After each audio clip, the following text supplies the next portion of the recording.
In this lecture, we're going to be talking about the 4 stages of learning. I'm going to show you how learning gets easier when you know these steps. Mind maps are eventually used to be able to learn information, dissect information, and cut it into bits and pieces so you can learn it better and analyze it better and work on it more effectively.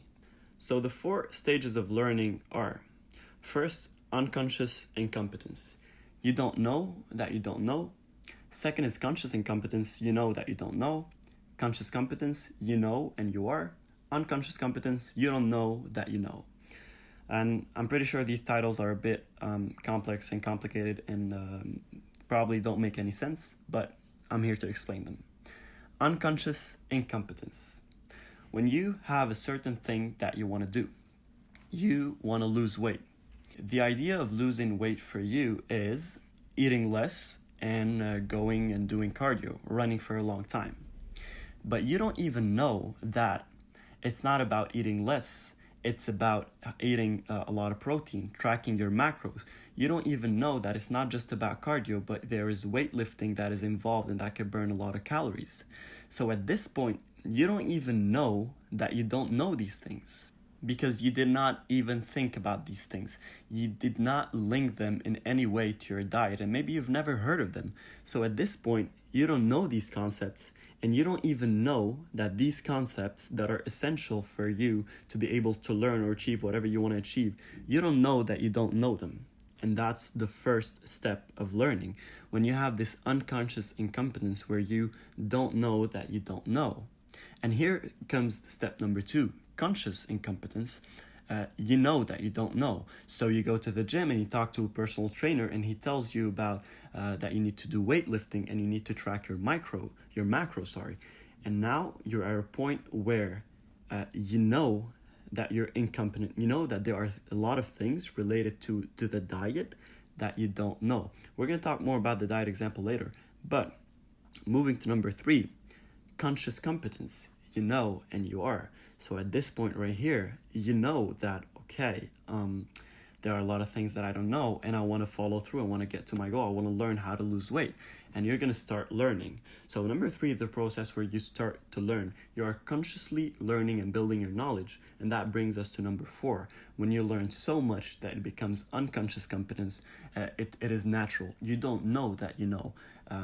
You know all the ins and outs without you even knowing that you know them because they became so natural. Unconscious incompetence, when we talked about the diet example, you know that you want to go through a diet, but you don't know what you have to do. You know what you heard, maybe eat less and do cardio, as we said. You don't even know that tracking macros instead of eating less is more effective. You don't know that other exercises can burn fat much faster than cardio. This is the stage where you are not aware of what you don't know, right?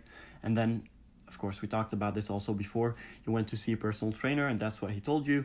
Now you know that tracking macros and weighting lift are essential, which you didn't know before. So you know what you have to do, but you don't know how to do it yet, right? And this is where you start to learn. This is where you start building your conscious competence.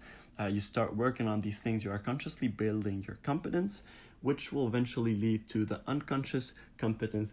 You've built the competence too much that it becomes natural for you. You can go to the gym and work out without having a workout plan. You can eat well and track your macros without writing down everything on a piece of paper. If somebody's been working out for a while and they skip the gym for a week, and they're not even following a fitness plan, they can just go to the gym and figure out what they need to do for their legs to do an awesome workout. They know what they have to do for biceps, what they have to do for triceps, what they have to do to gain weight, what they have to eat to lose weight, right? It becomes natural. So this is the part where they don't even know that they know all of these things because it's natural, right? So each and every person goes through these 4 learning stages.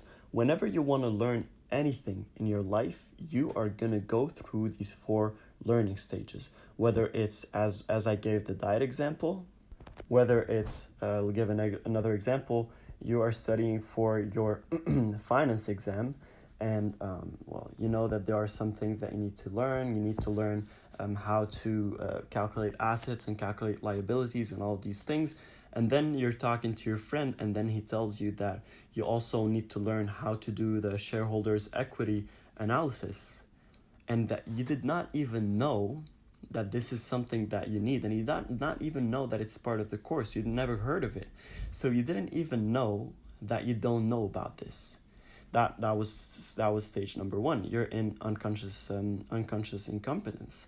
And now that you know that, okay, well, I need to learn how to do the shareholders equity analysis, you get to conscious incompetence. You get to a point where you sit down, you figure out all the different parts. Okay, I need to write about, let's say, retained earnings and revenues and common shares. Now you know what it's about, but you need to keep learning, and that gets you to conscious competence. You know the principles, and in conscious competence, you're starting to learn about them. You learn what are retained earnings, how to calculate them, what are common shares, how to calculate them. And once you do, you go all the way up forward to the unconscious competence section, where you don't even know that you know these things, and you go to the exam and you feel so natural and you feel that it's so easy. Why do some people leave the exam room and they feel like, oh my god, like this has been the easiest thing I've ever done? And other people, they go out of the exam and they said, wow, that was really difficult, is because the people who did well, they went through all the different learning stages effectively until they got to the unconscious competence. However, the other people who did not do as good, they stumbled upon, of course, they went through the learning stages, but they stopped at one of these learning stages. Maybe they got to conscious competence, which they know what they have to do, and they're still working on them, but they did not get to the part where they have unconscious competence. Some people, maybe they were stuck at unconscious incompetence. Maybe you never talked to your friend and you never knew that there are some things that you don't know. A lot of times it happens. You go to an exam and you see some information that you don't know, and you're like, well, I did not know we had this, right? And this is you failing at the 4 stages of learning, failing at the first step, or even failing at the second step, conscious incompetence. You know that you don't know. You might fall there, you might fall at the 3rd stage, or you might even get to the 4th stage, but don't master it effectively, or not really attain this natural stage, and also it will cause you some problems eventually. But these 4 learning stages are also linked to mind mapping, and that's how it works. So first, when you have a certain idea, which we said, your diet, for example, this is the main idea. You're starting with the unconscious incompetence. You have the idea, but you don't know what you really don't know about this. Okay, these are the branches. So once you get to the conscious incompetence, you'll be able to build the branches, which are the things that are complementary, the things that are essential for you to be able to attain this goal, which is your diet. Right? So you learn these things, and at first you didn't know them. You went from unconscious incompetence to conscious incompetence, that you don't know these things.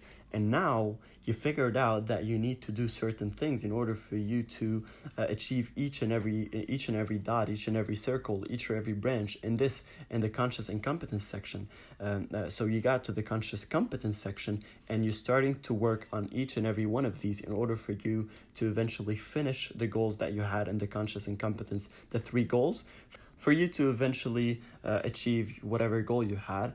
But that would eventually move you all the way to the unconscious incompetence, where you are so natural at whatever you want to do. When you're so natural at diet, you know how it works. You don't even have to follow a plan and track your macros. It just becomes natural. You know what to eat, you know what to do. It's natural. You don't have to think about it. And this is exactly you mind planning it. When you go through the 4 learning stages, you are not aware of it, but in some way or another, you are going through mind planning.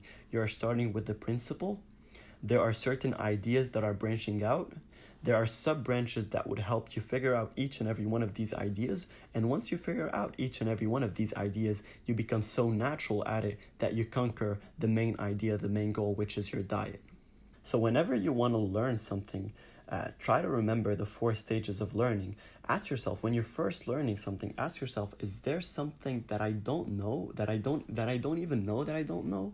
You need to ask yourself this question, and of course, it's possible. That's why you need to do your research properly to make sure that, for example, you know what you have to do. You know the things that you have to do for you to be able to have a good diet, which gets you to step number 2. Or you need to know everything that you have to study for the exam, which also gets you to number 2.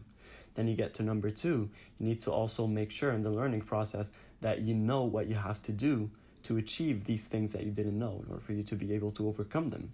And then once you do, you start working on them, you start building your conscious competence, and you're starting to learn more and more and more until you master them and you become so natural and you get to the unconscious competence. Make sure that you go through these steps in each and everything that you're learning eventually. And even when you're doing mind mapping, when you first put an idea, you need to make sure that whatever you're trying to develop, there aren't things that you don't know that are eventually going to be an obstacle. If there might be, what can they be? Do a bit of research. If you don't find anything, it's fine. Carry on with the plan.